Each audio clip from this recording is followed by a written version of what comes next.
Drizzling हुई बीच में, हाँ, थोड़ा मौसम कूल डाउन हुआ। मुझे लग रहा है आपके स्वागत में ये सारी चीजें हुई हैं। वाह, बढ़िया बढ़िया। फायदा उसका जो होने वाला है वो मेरे तरीके के क्रिएटर्स को होगा। मेरी कोई फीलिंग नहीं है, तुम्हारी फीलिंग तुम्हारी। ਤੁਹਾਡਾ कुत्ता टॉमी, साडा कुत्ता कुत्ता ढंग ढंग कटक ढंग कटक। अरे बहुत डीएम्स आते थे प्लस कमेंट्स आते थे। मैं तो हर चीज मैंने स्क्रीनशॉट करके रखी है क्योंकि मुझे पता नहीं कि वापस कभी होगा नहीं। आई थिंक शहनाज का ही आया था तब कि अच्छा बनाया है और उनको अच्छा लगा था। जी जी जी जी। तब ब्लू वेरीफाइड जो टिक होता था उसका महत्व था तब भी जब ये वीडियो वायरल हुआ। स्टार्टिंग के वीडियोस में राजकुमार राव ने कमेंट किया था, दीपिका और रणवीर ने उस पर वो बनाया था रील, उस ऑडियो पर। Yes, I remember it. वो मुझे बहुत अच्छा लगा कि यार मैंने बनाया और मैं नाच रहा हूँ स्टूडियो में, क्या मजेदार ट्रैक बन गया। और वो उस पे डांस करके मुझे रील भेजते तो मुझे ऐसा मजा आता है कि यार ये जो मुझे मजा जो कन्वे हो गया इतने दूर तक, वो मुझे फीलिंग बहुत बढ़िया लगती है। हाय एवरीवन, एबीपी न्यूज़ के डिजिटल प्लेटफॉर्म पर आपका स्वागत है। आपके साथ मैं हूं वंशिका शर्मा और मेरे साथ है Yashraj Mukhate, the talk of the town after the lockdown. सिर्फ और सिर्फ यशराज मुखाटे का ही नाम हमने सुना है। कैसे हो आप? Thank you for having me Vanshika. और मैं तो बढ़िया हूँ और आई थिंक ये साल मैं पहली बार दिल्ली आया हूँ जी, और बहुत अच्छा लग रहा है। मैं पहली बार यहाँ पर इस वेन्यू पर भी पहली बार आया हूँ, तो आई एम लुकिंग फॉरवर्ड कि आज क्या होने वाला है। देखो, आज तो बहुत मजे आने वाले हैं। साथ ही आप इतने टाइम बाद दिल्ली आए हो। हाँ। मौसम कैसा लगा? मैं सच बताऊं आपको, मुंबई से काफी अच्छा है यहाँ पे। मुंबई में इतनी गर्मी प्लस ह्यूमिडिटी भी है वहाँ पे, तो उससे तो बहुत बेहतर है। 3-4 दिन पहले तक हमारा भी ऐसा ही हाल हो रहा था, हम लोग बहुत परेशान हो रहे थे। हाँ, क्यों? अभी थोड़ा सा ना ड्रिजलिंग हुई बीच में, थोड़ा मौसम कूल डाउन हुआ। मुझे लग रहा है आपके स्वागत में ये सारी चीजें हुई हैं। वाह, बढ़िया बढ़िया। ये जो आपने मौसम को मेरे से जोड़ दिया है मौसम एकदम सुहावना हो गया है। जी जी जी। चलिए आज के समिट की बात करते हैं। इंडिया के विजन की बात करें हम 2047 में, तो क्या विजन है, कैसा लग रहा है, कैसा होने वाला है हमारा भारत? मैं जहाँ तक अभी तक ग्रोथ देख रहा हूँ टेक्नोलॉजी की इन जनरल दुनिया में भी, उस हिसाब से जिस तरीके का ग्रोथ हो रहा है अभी एआई में, और जहाँ तक मैं जो काम करता हूँ उस रीजन में अगर देखा जाए तो एआई पिछले 2-3 साल से इतना रेलेवेंट हुआ है। मुझे लगता है 2047 तक तो वो कुछ उसका और ही हमको चेहरा देखने को मिलेगा इन अ गुड वे। और जहाँ तक मैं मेरे काम से उसको जोड़ कर देखता हूँ जब, तो मुझे तो बहुत मज़ा आने वाला है क्योंकि जिस तरीके के टेक्नोलॉजिकल एडवांसमेंट आ रहे हैं और जैसे जैसे टूल्स आ रहे हैं उसमें सबसे ज़्यादा फ़ायदा उसका जो होने वाला है वो मेरे तरीके के क्रिएटर्स को होगा डेफिनेटली, और आर्टिस्ट को होगा। और मैं चाहता हूँ कि मैं जल्दी जल्दी उस टेक्नोलॉजी को देखूँ और समझूँ, और आई कांट वेट टू सी कि उस सिनेरियो में इंडिया का फिर कैसा रूप होगा। ठीक है, एआई की जब हम बात करते हैं, अब हम देख रहे हैं AI is taking over some of the jobs.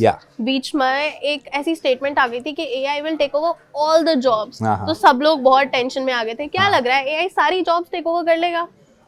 मैं इससे ना प्राइमरीली सहमत ही नहीं हूँ कि एआई जॉब्स ले लेगा।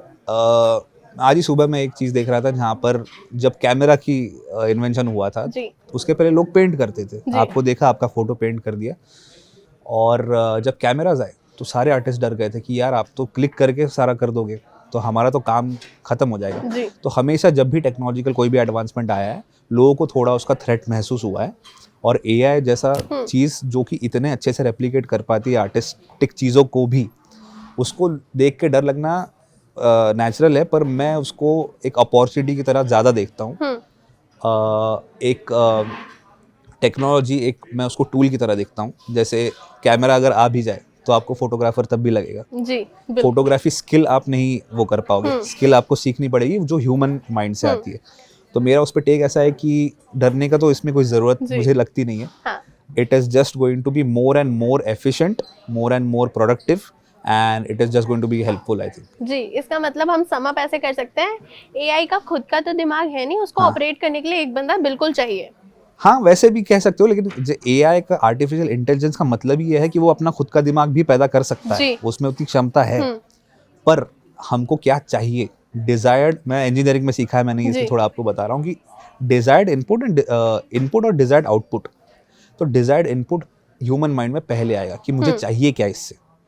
जो ऑब्जेक्टिव है वो प्रॉब्लम स्टेटमेंट पहले दिमाग में आता है।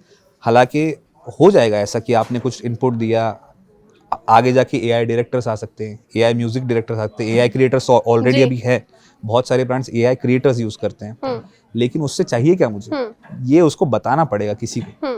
और उसमें फिर कंपटीशन होगी, उसमें सबसे अच्छे आइडिया जो लेकर आएगा वो ऊपर आएगा। लेकिन जो उसको इस्तेमाल करने का तरीका बहुत आसान हो जाएगा, जैसे हम मोबाइल आजकल इस्तेमाल करते हैं, एक्सेसिबल बहुत हो जाएगा। लेकिन still I think human mind जितना हम समझ पाए आज तक, वो इतना नहीं समझ पाए जितना वो ऑलरेडी कॉम्प्लिकेटेड है। तो उसमें भी एडवांसमेंट होगी, तो ह्यूमन की जरूरत हमेशा पड़ेगी, ऐसा मैं मानता हूँ। ठीक है, अगर मैं आपको मेमोरी लेन में वापस लेके जाऊं, वो पहला दिन एक बार याद कीजिए जिस टाइम पर आपने पहला वीडियो डाला था ऑनलाइन प्लेटफॉर्म पे। अच्छा, वो दिन है और आज का दिन है, सबकी जुबान पर एक ही नाम है। कैसा फील होता है?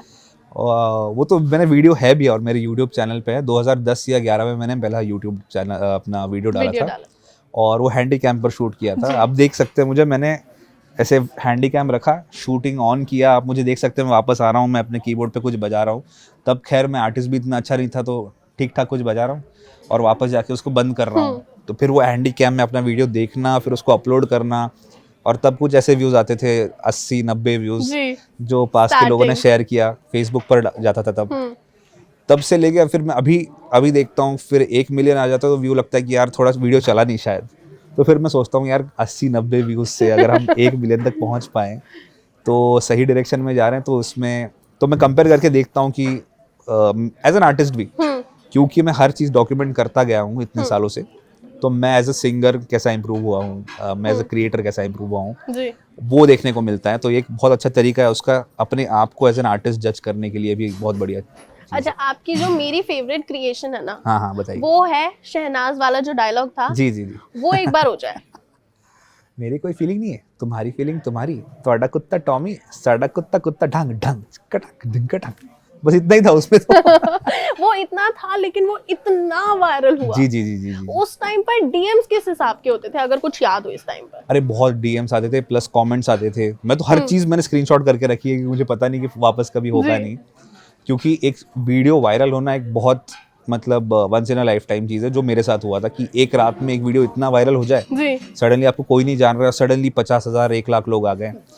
तो वो मैंने स्क्रीनशॉट करके रखा है, और आई थिंक शहनाज का ही आया था तब कि अच्छा बनाया है और उनको अच्छा लगा था। जी। और बहुत सारे सेलिब्रिटीज़ का आया था। मैं तब ब्लू वेरीफाइड जो टिक होता था उसका महत्व था तब भी, जब ये वीडियो वायरल हुआ। और आई थिंक मेरे स्टार्टिंग के वीडियोस में राजकुमार राव ने कमेंट किया था, शालमली खोलगढ़ एक सिंगर है, उन्होंने मैसेज किया था। तो बहुत सारा, फिर बाद में बहुत देर बाद जाकर दीपिका और रणवीर ने उस पर वो बनाया था रील, उस ऑडियो पर। Yes, I remember it. तो वो मुझे बहुत अच्छा लगा कि यार क्या बढ़िया चीज़ है, अगर कुछ बनाओ तो लोग पसंद आता है। एक होता है ट्रेंड फॉलोवर, एक होता है ट्रेंड सेटर। जी। How does it feel being a trend setter? Because आप क्रिएट करते हैं और उसके बाद लोग उस पे रील्स क्रिएट करते हैं। हाँ, बहुत अच्छा लगता है। और इसीलिए मैं जो रेगुलर ट्रेंड आते हैं उसको डायरेक्टली फॉलो करने में मुझे थोड़ा झिझक होती है, कि मुझे लगता है कि मैं कुछ नया सोच लूँगा, कुछ नया बना दूंगा, क्योंकि अपना कोई ट्रैक बनाया जो मैंने अकेले एक रूम में बैठकर बनाया, उससे कोई रेजोनेट कर रहा है कोची में। मेरा गाना है बिंग बिंग बू जी, तो वो मैंने ऐसे ही बनाया रूम में बैठकर। आरजे किसना, यही दिल्ली के ही हैं वो, उन्होंने लिखा हुआ गाना है, तो मैंने बनाया और मैं नाच रहा हूँ स्टूडियो में कि क्या मजेदार ट्रैक बन गया। गाना ही ऐसा है कि जो रूम में होगा, हम लोग पार्टी स्टार्ट करते हैं, उस गाने से पार्टी स्टार्ट होती है और उसी गाने से पार्टी एंड होती है। तो यही तो मुझे ऐसा लगता है कि जो मैंने अकेले एक्सपीरियंस किया, वो किसी ने इंटरनेट के थ्रू, मैं किसी को जानता नहीं हूँ, उनके पार्टियों में बज रहा है और वो उस पर डांस करके मुझे रील भेजते, तो मुझे ऐसा मजा आता है कि यार ये जो मुझे मजा जो कन्वे हो गया इतने दूर तक, वो मुझे फीलिंग बहुत बढ़िया लगती है। Okay, that's great. I hope you have a very good future in this creation, and I hope AI helps you very well. Thank you so much for coming here. Thank you, Vanshika. Thank you.